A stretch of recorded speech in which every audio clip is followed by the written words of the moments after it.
Chapter 1. The knife touches my throat before I even open my eyes. I don't move. I count my heartbeats instead, 1, 2, 3, because moving means dying and I have 3 younger siblings who need me alive tomorrow morning. The blade presses harder. A voice above me, flat and bored, says the king wants to know why a starving Omega from the lower quarter walked into a palace interview wearing a dead scholar's coat. I open my eyes. The throne room is already full. Torches burn along both walls. Nobles line the edges like they're watching a hanging. I'm on my knees in the center, and the man holding the knife to my neck is not the king. The king sits above us all, elbow on his armrest, chin resting on his knuckles, watching me the way a man watches whether he can't control. I answer before I think it through. I tell the guard that the coat belonged to my old teacher, that he died coughing blood into a rag 3 winters ago, and that I stole his coat because it was warmer than anything I owned. I tell them I forged the rest. The reading scores, the reference letters, all of it. The room goes silent in a way that feels physical, like the air itself stopped moving. The king finally speaks. His voice doesn't rise. It doesn't need to. He asks me what I think of him. Every Omega who answered that question today called him wise, called him strong, called him the light of the kingdom.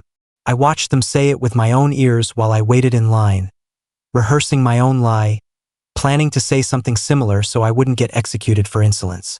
But the knife is still against my throat, and I am so tired of pretending. I tell him I think he's probably exhausting to be around.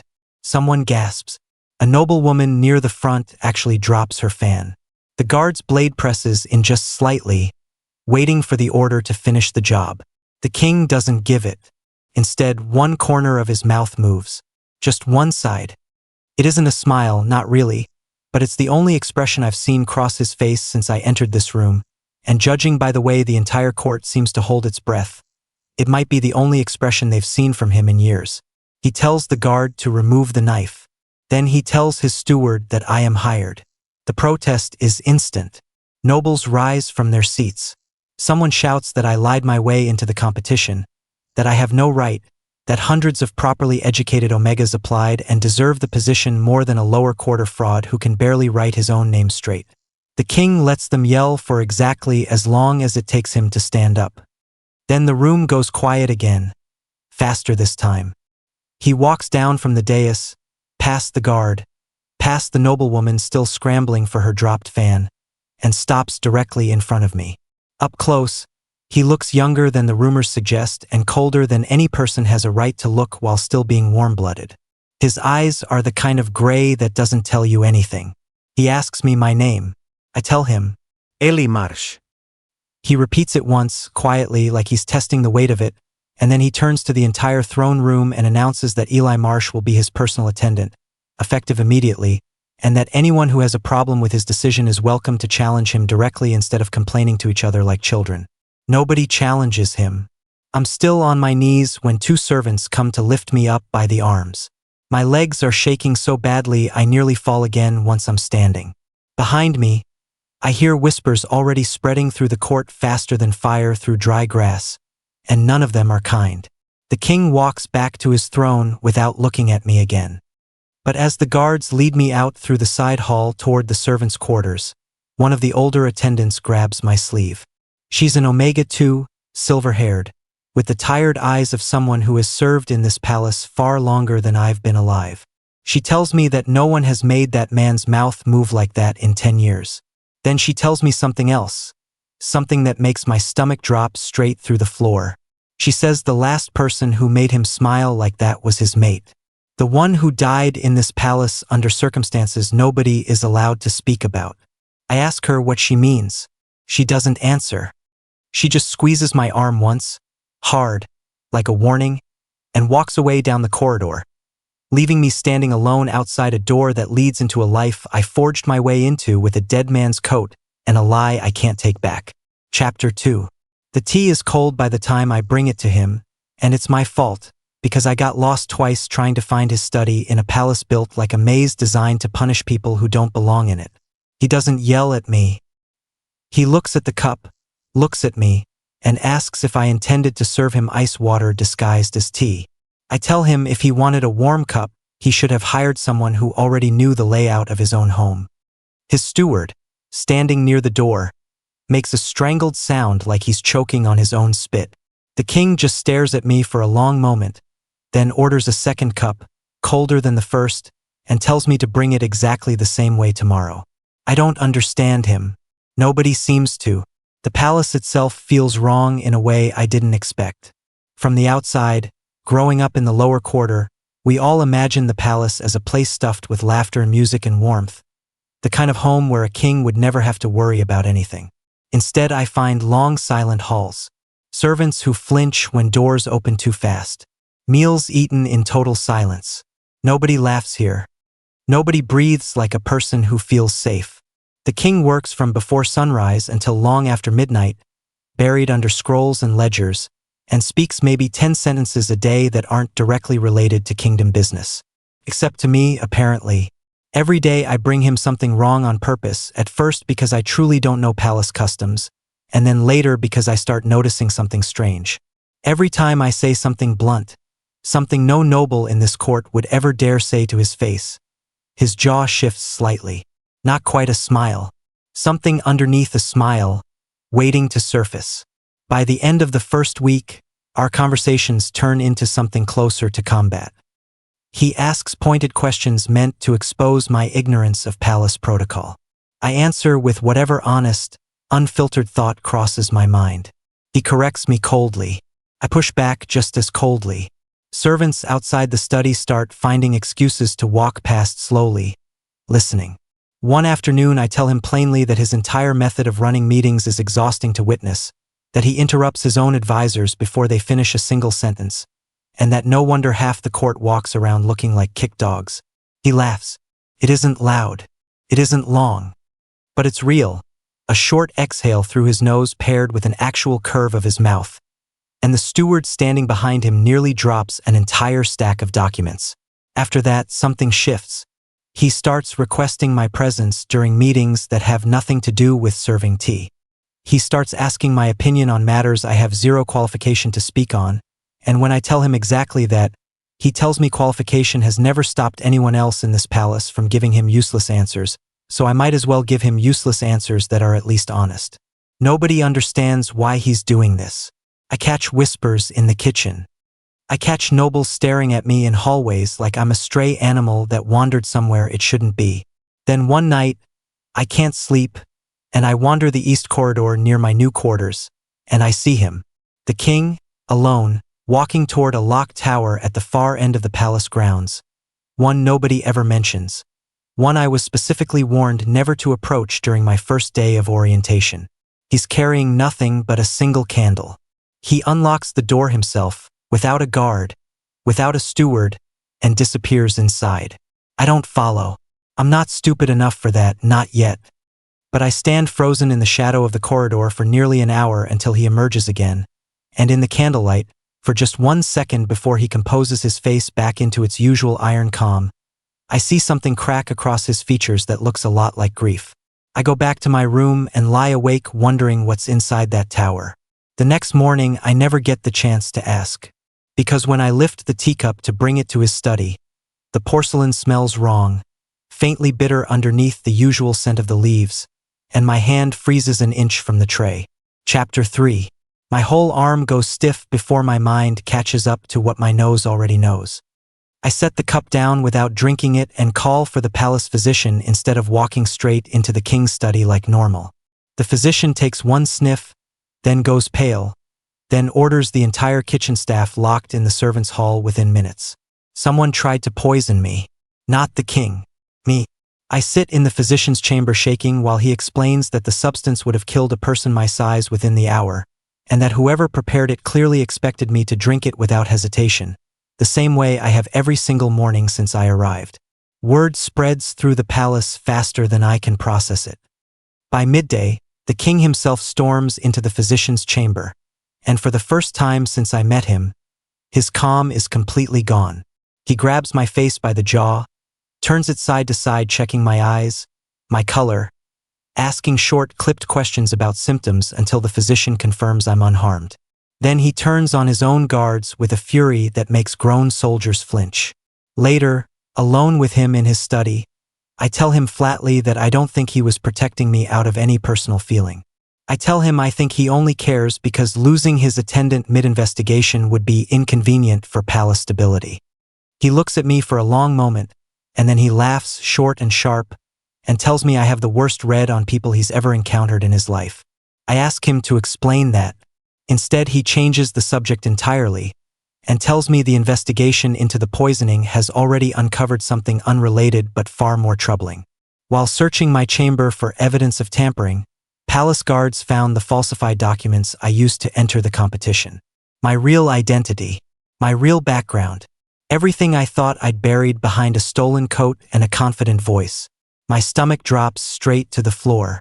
I brace for the accusation, for the arrest, for everything I've feared since the moment I forged my first signature on that application. Instead, he says 4 words that stop my heart cold. He says he already knew. I ask him what that means, my voice barely above a whisper. He tells me the palace archive keeps records on every single applicant who enters the competition, going back generations, verified through the lower quarter registrar. He tells me my real documents were flagged the very same day I submitted my forged ones. He tells me he read the true file before I ever stepped foot in that throne room. I feel the floor tilt under me. I ask him why he let me walk in there and lie to his entire court if he already knew the truth. He says because every single other Omega who applied told him exactly what he wanted to hear. Polished answers. Rehearsed flattery. Perfect diction paired with empty sentiment. He'd read 100 applications promising devotion and wisdom and grace, and every single one of them made his skin crawl with how hollow they felt. Then my file came across his desk.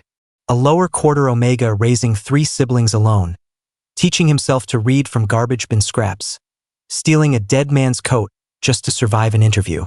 He tells me he wanted to see what a person like that would say when asked an honest question. I sit there in silence, unable to speak, because everything I built my entire palace existence on, this fragile identity of an educated stranger, was never real to begin with. He knew from day one. Every conversation, every argument, every laugh I thought I earned through wit alone, he already understood exactly who I was underneath it. I ask him, voice shaking, what happens now that I know he knows. He looks at me with an expression I haven't seen from him before, something almost gentle underneath the usual iron, and tells me that nothing changes, except that now I don't have to keep pretending around him anymore. Then he tells me something that knocks the breath straight out of my chest. He says the poison in my tea wasn't meant for me at all. It was meant for whoever the true attendant turned out to be, chosen weeks before the competition even started, planted by someone inside this palace who already knew the outcome long before the throne room doors ever opened. Chapter 4. I ask him who could possibly have known the outcome before he did. He doesn't answer right away. Instead, he stands from his desk, walks to the window overlooking the training yard below, and tells me the truth in pieces, like a man unwrapping something fragile that's been sealed shut for a long time. He tells me every noble Omega who competed had been coached for months. Rehearsed answers, practiced expressions, family connections greasing every step of the selection process behind the scenes.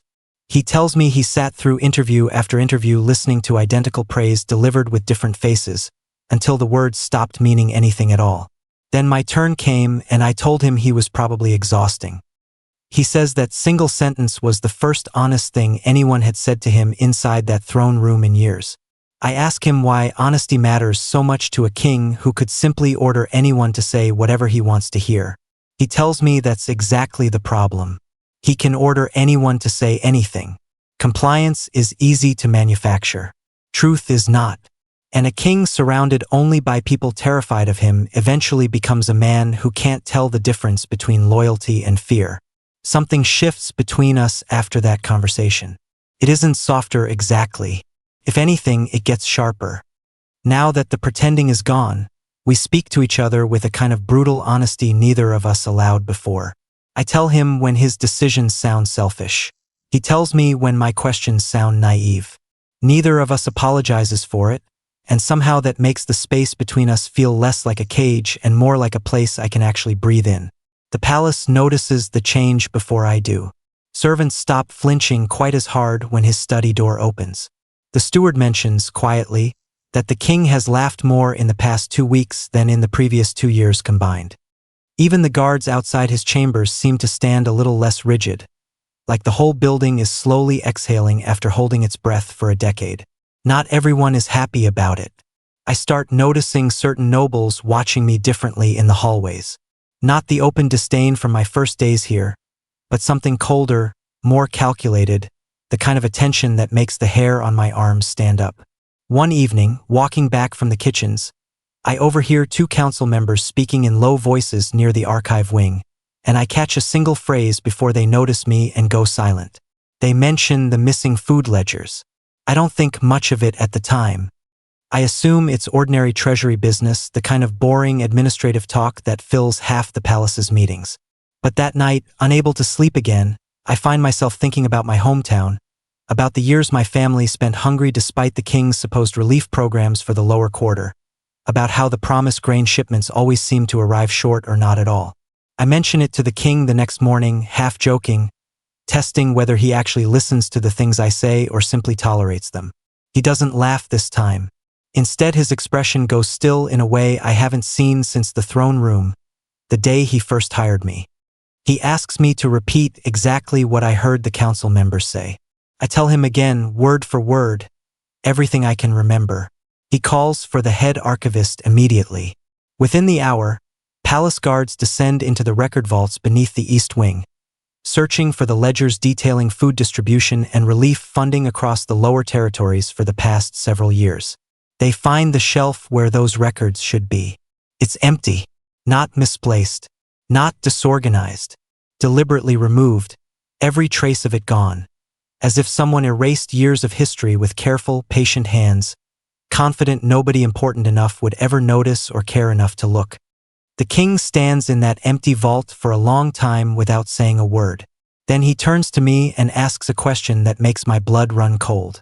He asks me the name of my hometown. Chapter 5. I tell him the name of my hometown, and something behind his eyes goes dark in a way that has nothing to do with anger at me.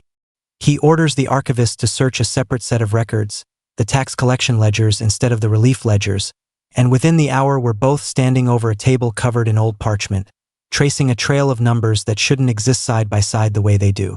My hometown paid full taxes every single year, full grain quotas, full coin.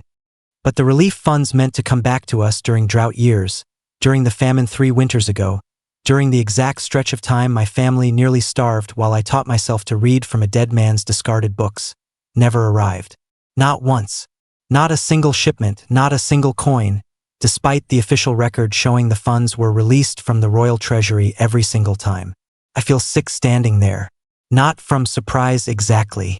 More from the strange, hollow confirmation of something I always suspected but never had proof of. My family's suffering wasn't bad luck or bad weather. Someone stole it from us on purpose, quietly, patiently, year after year while pocketing the difference. The king says nothing for a long time. When he finally speaks, his voice is lower than I've ever heard it. He tells me he approved every single one of those relief releases personally. He remembers the reports. He remembers believing, truly believing, that the lower quarter territories were receiving exactly what the paperwork claimed. I ask him how something this large could happen without him knowing. He says the same way anything gets hidden from a king. Through the people closest to him. The ones with access to the treasury seal. The ones trusted enough to handle logistics without oversight, because questioning them would have seemed insulting. Something in the way he says it makes my stomach twist harder than before.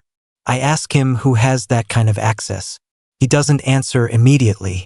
Instead, he calls for the treasury logs from 3 years back, the ones listing which official signatures authorized each shipment's final release from the capital storehouses. The archivist brings them within minutes, hands trembling slightly, like even touching these particular documents feels dangerous now. The king goes through page after page in silence.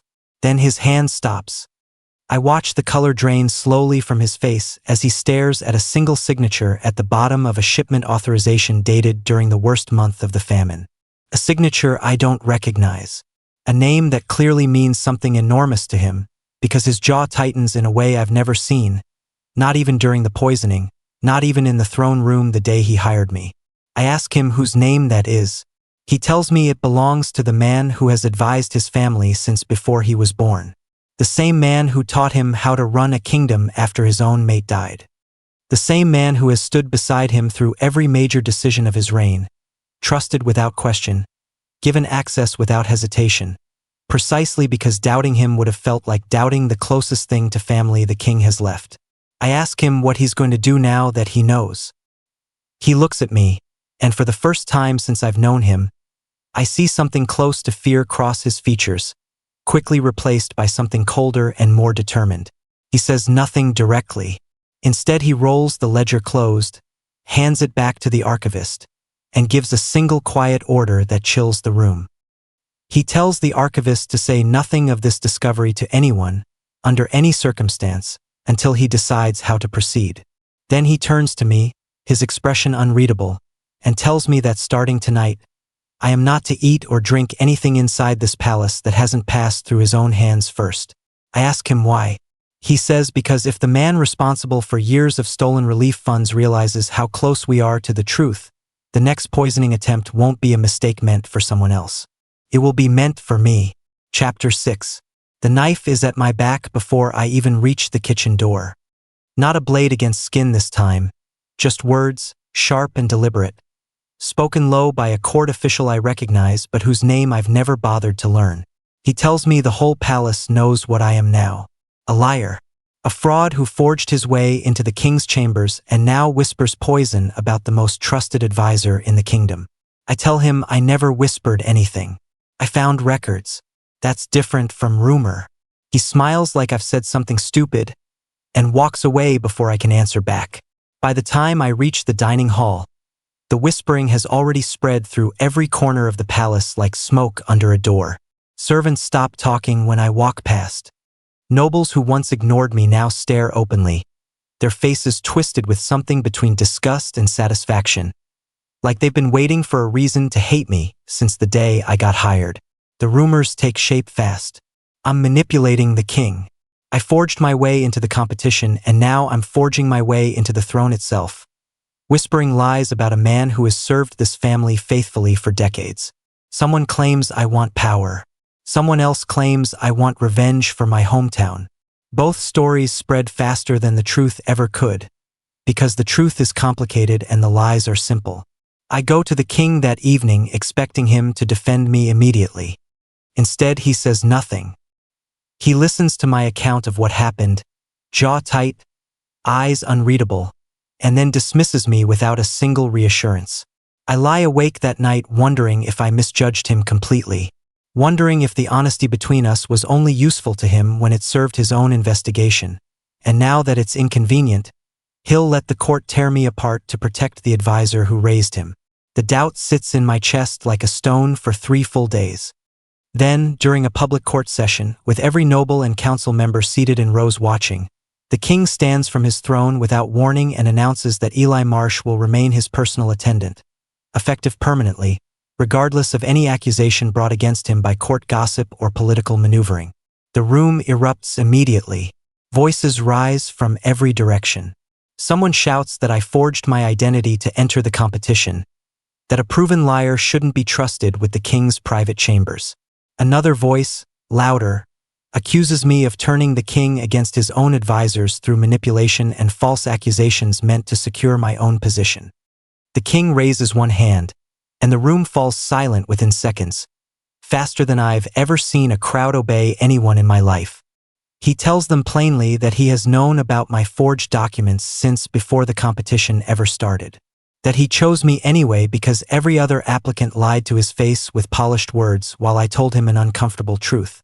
He tells the court that character matters more to him than noble birth, and that anyone who disagrees is welcome to challenge his judgment directly instead of spreading poison through hallway gossip. Nobody challenges him. But I catch the advisor's face during the announcement, sitting near the front of the council benches, and something about his expression sends a cold current straight down my spine. He isn't angry like the others. He isn't shocked.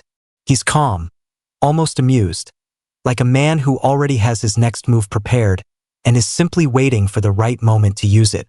After the session ends, I find the king alone in the corridor outside the throne room and ask him why he's risking so much for me, publicly, in front of the entire court, when staying quiet would have been so much easier. He tells me that staying quiet is exactly what allowed the corruption around him to survive for years in the first place. He says silence protects liars, not the people they hurt. He says he's done staying quiet. I want to believe that's the whole truth. Standing this close to him, watching the exhaustion carved into his face from years of performing strength he never fully felt, I almost do believe it completely. Then, 2 days later, the advisor requests an emergency council session, claiming he has new evidence regarding my conduct inside the palace. I'm summoned before I even finish my morning duties, pulled from the kitchen hallway by 2 guards who won't meet my eyes. Inside the council chamber, the advisor stands calmly at the center of the room, holding a folded document in one hand, and when he unfolds it and reads the contents aloud to the entire assembled court, my stomach drops through the floor. It's proof. Real, undeniable proof, dated and signed, showing exactly how I forged every piece of my original application from start to finish. Chapter 7. The parchment shakes slightly in the advisor's hand as he reads my forged signatures aloud to the entire council, and I feel every eye in the room turn toward me at once. I don't deny it. There's nothing left to deny. I stand in the center of that chamber and admit everything, out loud, in front of nobles who have hated me since the day I walked through the palace gates. I tell them I forged my education records. I forged my reference letters. I lied on every line of that application because my siblings hadn't eaten a full meal in 4 days and the competition prize meant survival, not prestige. I tell them I would do it again. The chamber goes dead silent. Somewhere near the back, I hear someone mutter that this confession alone should be enough for execution, that fraud against the crown carries a mandatory sentence regardless of circumstance, regardless of how sympathetic the excuse sounds. I brace myself. I close my eyes and think of my siblings, of who will feed them if I'm gone, and my chest aches with a fear so large it feels like drowning while still standing upright. Then the king rises from his throne. The room turns to him instead of me, and for a moment nobody breathes. He tells the council that he investigated my background months before the competition ever opened its doors to applicants. He tells them he read the true files, the real story behind the forged documents, weeks before I ever stepped foot inside the throne room. He knew about my siblings. He knew about the coat. He knew every detail of the desperate, dishonest thing I did to survive, and he chose me anyway, fully aware, with open eyes. He tells the court that a man who lies to save starving children is not the same as a man who lies to steal a crown. The silence that follows feels different this time. Less hostile. More uncertain, like the entire room is recalculating something it thought it understood. The advisor doesn't back down.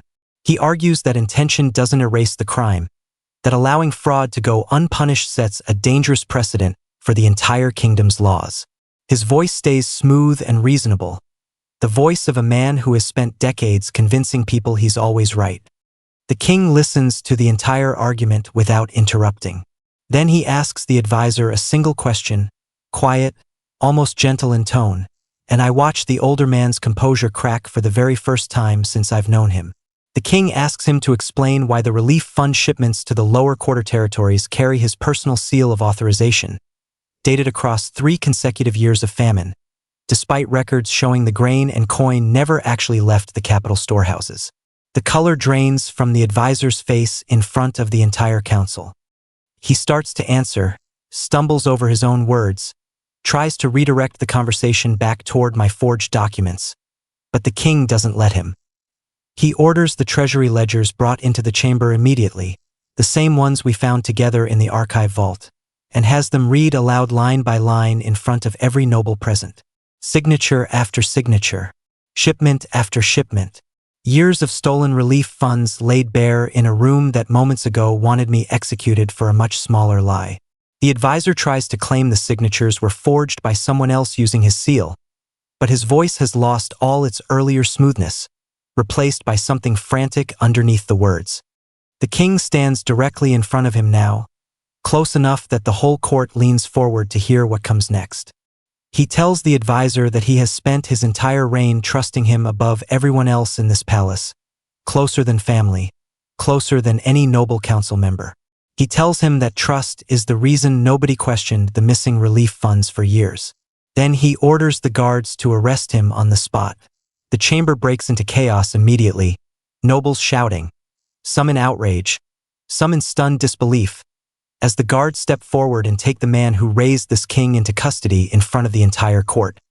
I stand frozen at the center of it all, forgotten for the moment, watching the king's face as his oldest ally is dragged from the chamber in chains. And in that moment, watching something break quietly behind the king's eyes, I understand this isn't over. Not even close. Chapter 8. The advisor's private chambers are torn apart by guards within the hour, and what they find inside changes everything I thought I understood about this palace. Hidden behind a false panel in his study, they discover letters, dozens of them, spanning years, detailing a plan far larger than stolen grain shipments. The advisor didn't just steal relief funds from starving territories. He orchestrated the king's isolation, deliberately, methodically, over the course of a decade. Every joyful servant reassigned to distant posts. Every advisor who encouraged the king to rest, to laugh, to live outside his duties, quietly removed from his inner circle one by one. The advisor controlled who reached the king's ears and who didn't, shaping his entire world into something cold and silent on purpose. Because a king consumed by grief and isolation asks fewer questions than a king surrounded by people who love him. Then we find the letter that stops my breath completely. It details the death of the king's first mate. Not an accident, as the entire kingdom believed for years. The letters describe it plainly, coldly, as a necessary step to secure the advisor's continued influence over palace affairs before the young king grew too confident in his own judgment. I watched the king read that letter with his own hands, standing in the ruins of his oldest ally's private study, and I watch a decade of carefully maintained composure shatter completely across his face. He doesn't yell. He doesn't break anything. He simply sits down on the edge of the advisor's desk, letter trembling slightly in his grip, and stares at nothing for a long time. I don't know what to say to a man who just learned his grief was manufactured by someone he trusted more than family. So I don't say anything. I sit down beside him instead, close enough that our shoulders touch, and I stay there until his breathing steadies. The following weeks pass in a strange, heavy quiet. The advisor awaits trial in the palace dungeons. The court reels from the scandal, and the king retreats further into himself than I've ever seen, burying his grief under an avalanche of paperwork and formal duties that keep his hands busy and his mind occupied. I refuse to let him disappear completely. I start dragging him out of his study in the evenings, whether he wants to go or not. I take him to the lower quarter markets under a plain traveling cloak so nobody recognizes him. I take him to a small festival celebrating the early harvest, where children run between food stalls and musicians play something loud and messy and joyful, nothing like the careful, controlled music played inside palace walls. At first he stands at the edge of every gathering, arms crossed, watching from a distance like a man observing a foreign country. But slowly, week by week, something in him starts to loosen. He tries roasted corn from a street vendor and admits, reluctantly, that it's better than anything served in the palace kitchens. He watches a group of children stage a clumsy puppet show reenacting a legend about a dragon and a farmer, and for the first time since the arrest, I hear him laugh again, unguarded, genuine, the sound rough from disuse but real. The people in the lower quarter start noticing him too, even without knowing exactly who he is. Word spreads slowly that a tall stranger with tired eyes has been visiting the markets, listening more than talking, and treating ordinary people with more patience than most nobles manage. By the final festival of the season, something remarkable happens. As he walks through the crowd, an old woman selling bread recognizes him despite the plain cloak, and instead of falling to her knees in fear like palace custom demands, she simply smiles and offers him a warm loaf, telling him he looks like he needs it. He accepts it. He thanks her, and he smiles back, easy and unguarded, in a way that makes the woman beside her gasp and whisper to her neighbor that the king is smiling in public like an ordinary man. Walking back toward the palace that night, side by side under a sky full of stars neither of us bothered naming. He tells me quietly that he hasn't felt this much like himself in 10 years. I should feel relieved hearing that. Instead, something heavy settles in my chest, because I've started to realize something about my own place in all of this, something that terrifies me more than any poison or forged document ever could. I've fallen in love with a king I was never supposed to keep, and staying beside him any longer means risking everything I still have left to lose. Chapter 9. I leave before the sun rises, my bag packed with nothing but a change of clothes and the little coin I've saved from my wages. I don't say goodbye. I tell myself it's easier this way, cleaner, the kind of ending that doesn't force either of us to say words we can't take back. The palace deserves a king fully healed, surrounded by people worthy of standing beside him in council chambers and treaty rooms. Not a lower quarter Omega who forged his way into this life with a stolen coat and a desperate lie. I make it halfway down the eastern road before I hear hoofbeats behind me. He catches up to me alone, no guards, no steward, just him and a horse he clearly saddled himself in a hurry. His hair unbrushed and his cloak thrown on backward like he didn't stop to check. He dismounts before the horse even fully stops moving and closes the distance between us fast, breathing hard, eyes wide with something I've never seen on his face before, fear. I ask him what he's doing out here without protection, without a plan, chasing after a servant who clearly wanted to disappear quietly. He tells me the palace stopped feeling like home the moment he realized I was gone. I try to explain my reasoning, the same argument I rehearsed in my head all night. That he deserves someone educated, someone born into nobility who understands treaties and council politics without needing every custom explained twice. That I was only ever meant to be a temporary fix, a strange experiment in honesty that served its purpose once the advisor's corruption came to light. He cuts me off before I finish. He tells me he's done listening to people tell him what he deserves. He tells me the only person who ever made this palace feel survivable again is standing in front of him on a dirt road at sunrise, and he's not letting that person walk away over some outdated idea about noble bloodlines matching more than honesty. I ask him what he's really saying. He steps closer, close enough that I can see the exhaustion and the hope tangled together behind his eyes, and tells me plainly that he stopped thinking of me as just his attendant months ago. That every argument, every blunt comment, every honest answer I've ever given him became something he looked forward to more than anything else in his entire day. He says he loves me.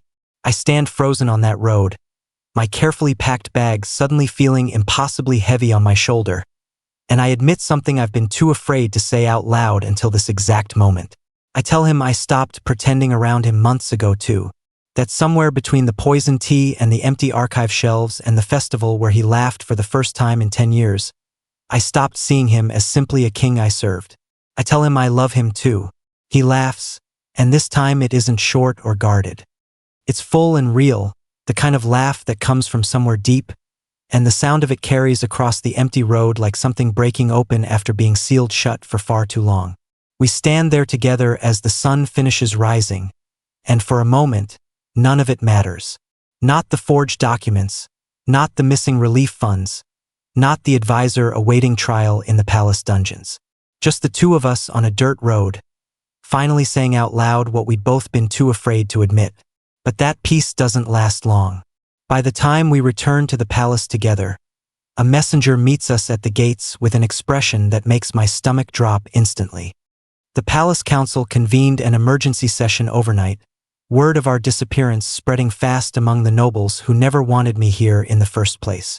The council has reached a decision regarding my status in the palace, one they claim falls entirely within their traditional authority regardless of the king's personal wishes. They reject the relationship completely, citing centuries of law forbidding a king from taking a commoner, let alone a convicted fraud, as anything beyond hired staff. The king's hand tightens around mine as the messenger finishes speaking, his jaw set with a fury I haven't seen since the day he learned the truth about his first mate's death. He tells the messenger to prepare the full council for a session tomorrow morning, because he has no intention of letting a room full of frightened old men dictate who he's allowed to love. Chapter 10. The council chamber is packed by sunrise, every noble seat filled, and I stand beside the king at the center of it all with my heart pounding so loud I'm certain the whole room can hear it. The eldest council member rises first, reciting the same law recited to me the night before, insisting a king bound by centuries of tradition cannot simply choose a commoner, let alone a confirmed fraud, as anything more than hired staff. Murmurs of agreement ripple through the room. The king lets him finish completely before responding. Then he stands, and the room falls into the same instant silence it always does when he moves. He tells the council that tradition built on fear isn't tradition worth preserving. He reminds them, in careful, deliberate detail, that the very advisor who enforced these rigid customs for decades was recently exposed as the man responsible for stealing years of relief funds from starving territories, manipulating court politics, and orchestrating the death of his own first mate to maintain control over palace affairs. He asks the council plainly whose version of tradition they'd rather continue following. Nobody answers. He announces sweeping reforms on the spot. Education will become freely available to commoners across every territory, not just the privileged few who can afford private tutors. Future palace competitions will be judged anonymously, based purely on merit and character rather than noble titles or rehearsed performances. The rigid laws forbidding relationships across class lines will be abolished entirely, replaced with a single standard applied equally to everyone regardless of birth. The council erupts into protest, but this time the king doesn't wait for silence. He declares me his chosen mate in front of the entire chamber, his voice steady and unshaken, stating clearly that he chooses me not because I arrived flawless or noble, but because I was the only person in this entire palace who ever told him the truth without expecting anything in return. Some nobles storm out in protest. Others, surprisingly, remain seated, nodding slowly, as if some small part of them has been waiting years for someone brave enough to challenge the old rules. My siblings arrive at the palace 3 weeks later, no longer as charity cases but as honored guests under royal protection, enrolled in schools that would have refused them completely under the old laws. Watching my youngest sister read her very first full sentence out loud in the palace library, unsupervised by shame or hunger for the first time in her life, breaks something open in my chest that I didn't know still needed healing. The advisor's trial concludes with a sentence fitting the scale of his crimes, and the kingdom slowly begins repairing the damage caused by years of hidden corruption. It isn't instant. It isn't perfect. But for the first time since I arrived here with a stolen coat and a desperate lie, the palace finally feels less like a prison and more like something worth calling home. Years pass differently than I expected. The halls that once echoed with silence now regularly fill with sound, laughter drifting from the training yards, music during festival season, children's voices during the annual education ceremonies the king insists on attending personally every single year. I watch him now, older, calmer, still sharp-tongued in every council meeting, still impossible to please when it comes to properly steeped tea, but unmistakably lighter than the frozen, guarded man who once terrified an entire kingdom into silence. Sometimes visiting children ask the palace staff why their king laughs so easily, so often, when the old stories describe him as cold and untouchable. The older servants always answer the same way. They say it's because someone finally stopped telling him what he wanted to hear and started telling him the truth instead. I think about that a lot, standing beside him now, watching the kingdom he's rebuilt from the ashes of a decade of manufactured grief and hidden corruption. Pretending built walls so thick nobody could reach him. Honesty, messy and blunt and unpolished, built something real enough to last. The palace that once felt like a prison now feels like the home neither of us ever expected to find. Epilogue. The nursery door creaks open before I even knock, and my daughter's voice cuts through the morning quiet before I get a single word out. She wants to know if today is the day the traveling storytellers arrive at the lower quarter square, the ones who perform the old legends with puppets and drums, because her brother promised her front row seats and she intends to hold him to it. I tell her yes, today is the day, and her whole face lights up like someone lit a lamp behind her eyes.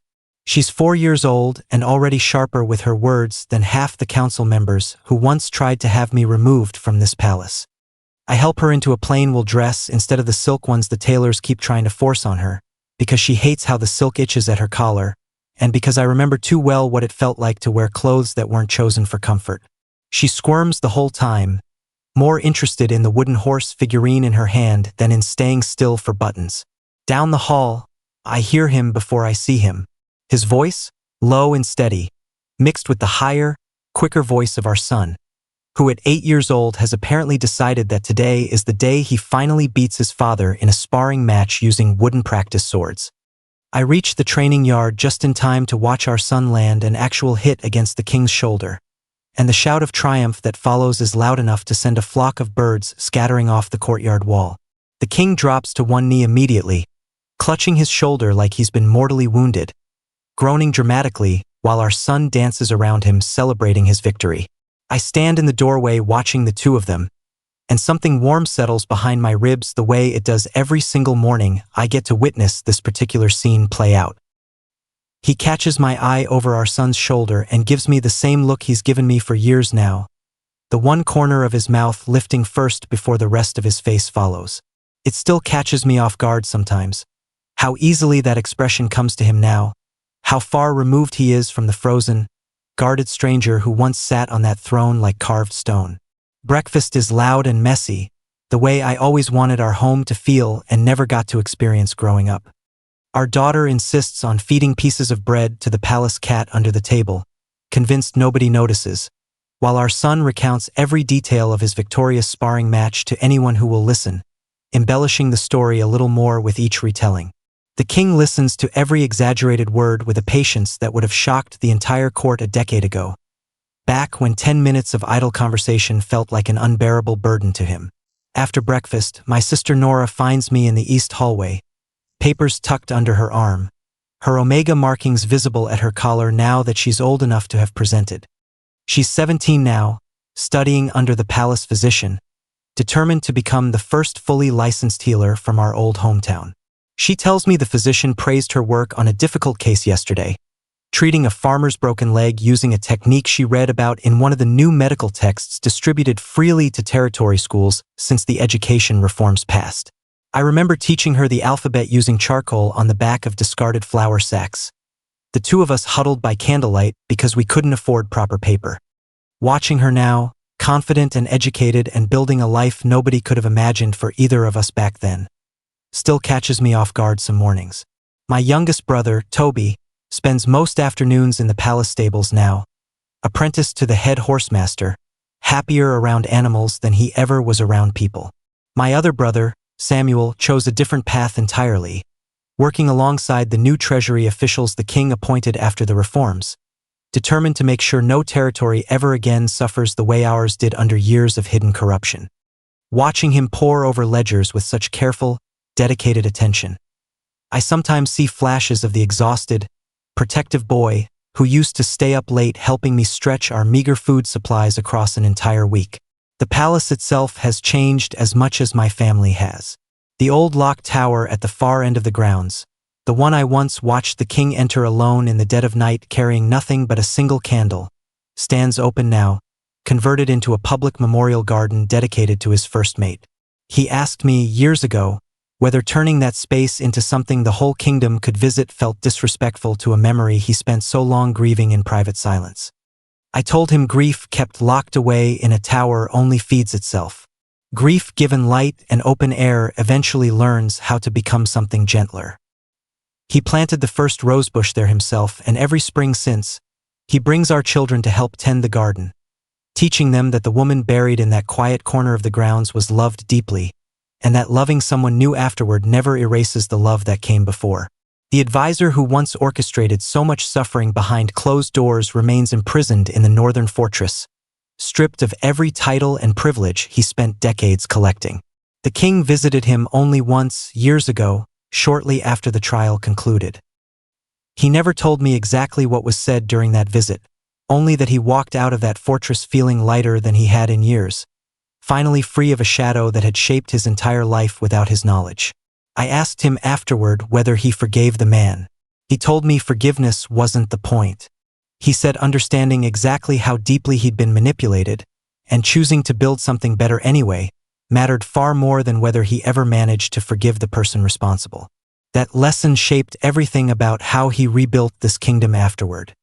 The anonymous competition system he established that first year has since become a permanent tradition, expanded well beyond palace attendant positions. Every major appointment across the kingdom now runs through the same blind evaluation process, judged purely on skill and character rather than family name or noble connection. Farmers' children sit in council apprenticeships beside former lords' sons, and nobody in those rooms remembers or cares which applicant came from which background anymore. The free education system reaches every territory now, including the smallest villages that used to be forgotten entirely by the old palace administration. Every year during the autumn ceremony, the king personally awards scholarships to promising students from the lower quarters, and every year he tells the same story to the assembled crowd. The story of an Omega who forged his way into a competition using a dead man's stolen coat, because honesty alone couldn't guarantee survival in the old system. He tells that story not out of pride in the deception itself, but because he wants every struggling family listening to understand that circumstances forcing desperate choices deserve compassion rather than judgment. He tells them that a kingdom built on punishing survival instincts instead of addressing the poverty causing them will always eventually collapse under its own cruelty. Standing beside him during those ceremonies, watching hundreds of children who would have been invisible under the old laws now sitting proudly among their peers, I understand something I didn't fully grasp back when I was the desperate one forging documents just to keep my siblings fed. The lesson was never really about honesty alone. It was about building a world where people don't have to choose between honesty and survival in the first place. That afternoon, the traveling storytellers arrive exactly as promised, setting up their small wooden stage in the lower quarter square, while children from every corner of the territory gather to watch. Our daughter sits in the very front row, exactly as her brother promised, clutching her wooden horse figurine, while the performers act out an old legend involving a dragon and a farmer. Halfway through the performance, one of the younger children in the crowd turns around and asks the woman beside her why the king and his mate come to these ordinary markets so often when they could simply watch performances privately inside the palace walls. I overhear the woman's answer, and it isn't the first time I've heard some version of this explanation offered among the lower quarter families over the years. She tells the child that the king learned a long time ago what happens to a person who spends too long locked away from ordinary life, surrounded only by silence and fear disguised as respect. She tells her that real happiness isn't found sitting alone on a throne pretending everything is fine. It's found sitting shoulder to shoulder with people brave enough to tell you the truth, even when the truth is uncomfortable. The king, standing beside me watching the performance, catches my eye again during this exchange, and neither of us says anything, but the look between us carries the weight of everything we've built together since that first morning in the throne room when I told a king I barely knew that I found him exhausting. As the sun begins setting behind the market stalls, our son falls asleep against my shoulder, exhausted from a full day of victorious sparring matches and puppet shows, while our daughter insists on carrying her wooden horse the entire walk back toward the palace gates despite her tired legs clearly struggling to keep pace. The king carries her the last stretch of the road, her small arms wrapped tightly around his neck, and I watch this powerful, once untouchable ruler humming some off-key tune to lull his exhausted daughter towards sleep, and I think back to that silver-haired attendant who grabbed my sleeve on my very first night in this palace, warning me that nobody had made this man's mouth move in 10 years. She couldn't have imagined this version of him. Honestly, neither could I. That night, after both children are finally asleep and the palace settles into its familiar evening quiet, the king finds me on the balcony overlooking the memorial garden, stars scattered thick across the sky above us. He tells me, quietly, that he received word today of another kingdom across the eastern border considering similar education reforms after hearing about the changes made here. He tells me farmers from territories that once suffered under corrupt relief systems similar to what my hometown endured are finally receiving proper support, proof spreading slowly outward that a kingdom can actually function on honesty and accountability instead of fear.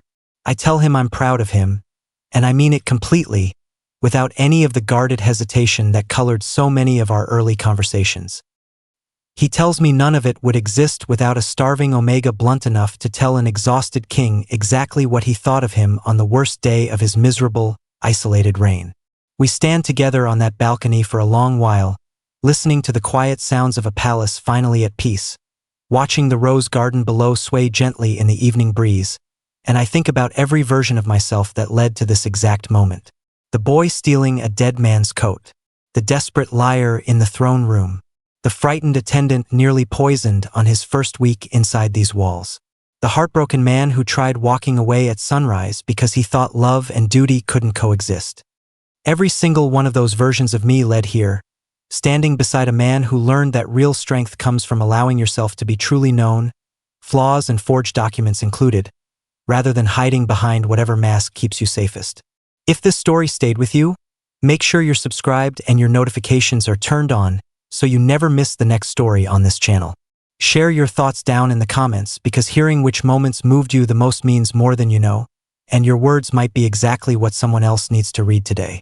Thank you for spending this story with me, and I'll see you in the next one.